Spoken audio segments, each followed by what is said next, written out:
और बेटे की हार पर बोले यूपी के मंत्री संजय निषाद, बीजेपी के लोगों ने साथ नहीं दिया, बीजेपी में आंतरिक कलह से यूपी में हार।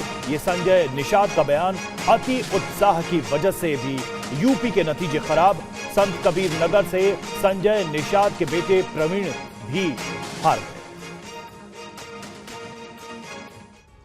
आपके बेटे को भी हार का सामना करना पड़ा, उसका क्या कारण मानते हैं आप? क्या कमियां रहेंगी जिसके? देखो, पहली बात तो लगभग 4 लाख के आसपास मुसलमान हैं, यादव भी 2.5 लाख के आसपास हैं और दलित वहाँ 5.5 लाख हैं। तो दलितों में नॉन जाटों हैं वो एक तरफ चले गए और कुछ न कुछ लोग, जो लोग टिकट उकट चाहते हैं, टिकट मांगते हैं और टिकट नहीं मिलता है, तो टिकट देने वाले लोग अपने हिसाब से संगठन या हर जगह अपने लोगों को सेट रखते हैं कि हम आएंगे, लड़ेंगे चुनाव। तो चूँकि यहाँ तो मोदी जी ने टिकट दिया था, मोदी जी ने अपनी 7 लिस्ट जारी किया था, तब जब वो सही में भारतीय जनता पार्टी का था तो उसे तो कुछ 2 जगह ऐसा सुनने में आया कि कुछ लोगों ने उसमें मतलब जितनी बढ़ चढ़ के हिस्सेदारी लेनी चाहिए थी नहीं दिया। चल में वही मैंने कहा कि अगर हम समझाएंगे कौन, हम तो निषादों के नेता, हमारी पार्टी तो 535 बूथ था, तो 535 बूथ में हम लोग 503 बूथ के आसपास जीते हुए निषाद बाहुल हम। बाकी जीतने का तो काम बीजेपी के कार्यकर्ताओं का था ना।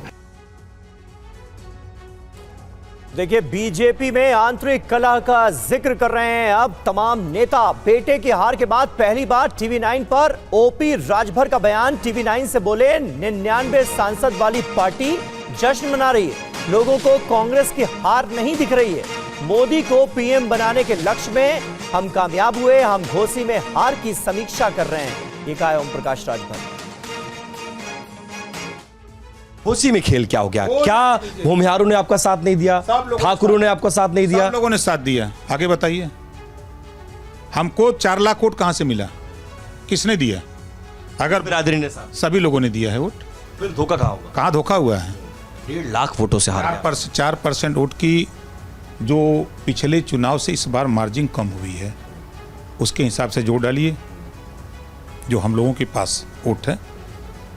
बसपा का रिजल्ट देखिए, बसपा कहाँ खड़ी हो गई है। आप तो बहुत कैलकुलेटेड थे। आप ये कहते थे हम जहां जाते हैं सरकार बना देते हैं। अखिलेश यादव को भी आपने यही वादा किया था। बन नहीं रही है यूपी में तो हार गए। अरे बन रही है, 65 से वही बात। देखो, आप लोगों के चश्मे में सरकार नहीं दिख रही है, आप लोगों के चश्मे में 99 सीट वाला वो सरकार बनाने का आप लोग दिखा रहे हो कि नीतीश जी चले गए। देख रहे हैं कि 65 सीट से आप 30 पर। क्या बात करते हैं, क्या बात करते हैं? हम 293 हैं ना, हम 293 हैं ना। अगर आप जीते होते आज भी आज की बैठक में आप भी होते, कोई नहीं हो रहा, नहीं तकलीफ, कोई तकलीफ नहीं। तो इंडिया गठबंधन ने एक और फिलहाल सरकार नहीं बनाने का फैसला किया है, तो वहीं दूसरी तरफ सियासी गहमागहमी के बीच टीएमसी नेता अभिषेक बैनर्जी ने अखिलेश यादव से मुलाकात की है। समाजवादी पार्टी के अध्यक्ष अखिलेश यादव ने ममता बनर्जी के भतीजे और टीएमसी के वरिष्ठ नेता में से एक अभिषेक बनर्जी से दिल्ली में मुलाकात की। दोनों नेताओं की मुलाकात अखिलेश के आवास पर हुई है। अभिषेक और अखिलेश की मुलाकात के दौरान राज्यसभा सांसद प्रोफेसर रामगोपाल यादव और टीएमसी के राज्यसभा सांसद डेरेक ओब्रायन भी मौजूद रहे। जाहिर है कि ममता बनर्जी और अखिलेश यादव के बीच सियासी रिश्ते काफी मजबूत हैं। यूपी में टीएमसी को अखिलेश ने भदोही सीट दी थी। दोनों नेताओं के बीच पर्दे के पीछे का कोऑर्डिनेशन इतना मजबूत था कि जब बिहार के सीएम नीतीश कुमार को इंडिया अलायंस का संयोजक बनाए जाने पर फैसला लिया जाना था, तब ममता और अखिलेश नहीं गए थे। अगर बात 2024 के नतीजे की करें तो बीजेपी और कांग्रेस के बाद समाजवादी पार्टी तीसरी सबसे बड़ी पार्टी है। समाजवादी पार्टी ने 37 सीटों पर जीत हासिल की है। वहीं टीएमसी इस लोकसभा चुनाव में चौथी सबसे बड़ी पार्टी रही। टीएमसी ने 29 सीटों पर जीत दर्ज की है। ऐसे में अखिलेश और अभिषेक बनर्जी की इस मुलाकात के बाद कई सियासी कयास भी लगाए जा रहे हैं। और वहीं एनडीए में बीजेपी के बाद सबसे बड़ी पार्टी टीडीपी की अब मांग भी बड़ी है। चंद्रबाबू नायडू को बीजेपी कैसे मनाएगी, देखिए रिपोर्ट। ये तस्वीरें आंध्र प्रदेश के विजयवाड़ा की है, जहां टीडीपी समर्थकों ने पार्टी प्रमुख एन चंद्रबाबू नायडू के आवास के बाहर जमकर जश्न मनाया। ये लोग चंद्रबाबू नायडू के पोस्टर को दूध से नहला रहे हैं। ड्रमों में दूध भरा है और वे अपने प्रिय नेता को दुग्ध स्नान करा रहे हैं। 175 सीटों वाली आंध्र प्रदेश विधानसभा में टीडीपी ने 135 सीटें हासिल की हैं और लोकसभा में टीडीपी को 16 सीटों पर जीत मिली है। चंद्रबाबू नायडू आंध्र प्रदेश के सीएम बनने वाले हैं। लेकिन उनकी पार्टी केंद्र में भी बड़े मंत्रालयों की डिमांड कर रही है। सूत्रों के मुताबिक टीडीपी स्पीकर पद भी चाहती है, हालांकि बीजेपी इसके लिए तैयार नहीं है। ज्यादा दबाव पर टीडीपी डिप्टी स्पीकर का पद मिल सकता है। जेडीयू के पास पहले से ही राज्यसभा डिप्टी चेयरमैन का पद है। इससे पहले मोदी सरकार में सहयोगी दलों को सांकेतिक प्रतिनिधित्व ही मिलता रहा है। जेडीयू ने 2019 में संख्या के हिसाब से नुमाइंदगी की मांग की थी और ऐसा न होने पर सरकार में शामिल नहीं हुई थी। बदली परिस्थितियों में बीजेपी को संख्या के हिसाब से ही मंत्री बनाने होंगे। इसका मतलब होगा मोदी मंत्री परिषद में बीजेपी के मंत्रियों की संख्या घटेगी और सहयोगी दलों के मंत्रियों की संख्या बढ़ेगी। शिवसेना उद्धव गुट के नेता संजय राउत ने कहा है कि जनता ने इंडिया गठबंधन को सिर्फ विपक्ष में बैठने का जनादेश नहीं दिया, लिहाजा तस्वीर कभी भी बदल सकती है। मैं बार बार कहता हूं, मोदी जी की सरकार नहीं बनेगी और बनी तो नहीं टिकेगी। देखते रहिए आगे आगे क्या होता है।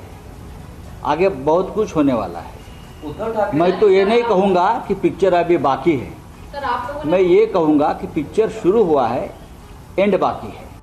इंडिया गठबंधन ने महाराष्ट्र में एनडीए को 17 सीट पर रोका है और अब उद्धव गुट के नेता संजय राउत जो दावा कर रहे हैं उसके कई मायने निकाले जा रहे हैं। संजय राउत ने इसके बाद क्या कहा वो उससे भी ज्यादा अहम है। जनता ने हमें जो मैंडेट दिया है इस बार, वो अपोजिशन में बैठकर सिर्फ हमले करो या इमेज थपथपाओ इसके लिए नहीं दिया है। हमें भी मैंडेट दिया है मोदी जी को हटाने का और सरकार बनाने का, और जब हमें लगता है कि यह अच्छा मौका है तो हम उस बारे में हमारा कदम आगे बढ़ाएंगे। मीडिया से बातचीत में राउत ने यह भी कह दिया कि पिक्चर अभी बाकी नहीं बल्कि शुरू ही नहीं हुई है। और इंडिया गठबंधन ने भले ऐलान किया हो कि फिलहाल वो सरकार बनाने को लेकर पहल नहीं कर रही है, लेकिन सहयोगी दलों की हो रही बैठकों से कई संदेश निकल रहे हैं। आम आदमी पार्टी के सांसद संजय सिंह और राघव चड्ढा ने उद्धव ठाकरे गुट के नेता संजय राउत से मुलाकात की। दिल्ली में संजय राउत के घर पर हुई मुलाकात में मौजूदा सियासी हालात पर चर्चा हुई। संजय राउत से मुलाकात के बाद आम आदमी पार्टी के सांसद संजय सिंह और राघव चड्ढा टीएमसी सांसद अभिषेक बनर्जी से मिलने उनके घर पर पहुंचे। लगातार चल रही मुलाकातों और बैठकों के बीच आम आदमी पार्टी की आज एक और अहम बैठक होने वाली है। ये बैठक दिल्ली के मुख्यमंत्री अरविंद केजरीवाल के घर पर होने वाली है। दरअसल लोकसभा चुनाव में आम आदमी पार्टी को जोरदार झटका लगा है। उम्मीदों से बिल्कुल उलट इंडिया गठबंधन को दिल्ली की सभी 7 सीटों पर हार का सामना करना पड़ा। चुनाव में मिली हार के बाद आम आदमी पार्टी में हलचल बहुत तेज है। दिल्ली के सभी विधायकों को और प्रमुख नेताओं को शाम 5 बजे बुलाया गया है। चुनाव नतीजों के बाद पार्टी की पहली बैठक है। बैठक में विधायकों के अलावा पार्टी के सभी बड़े नेता मौजूद रहेंगे। हालांकि अभी ये साफ नहीं है कि बैठक में किन मुद्दों पर चर्चा होगी।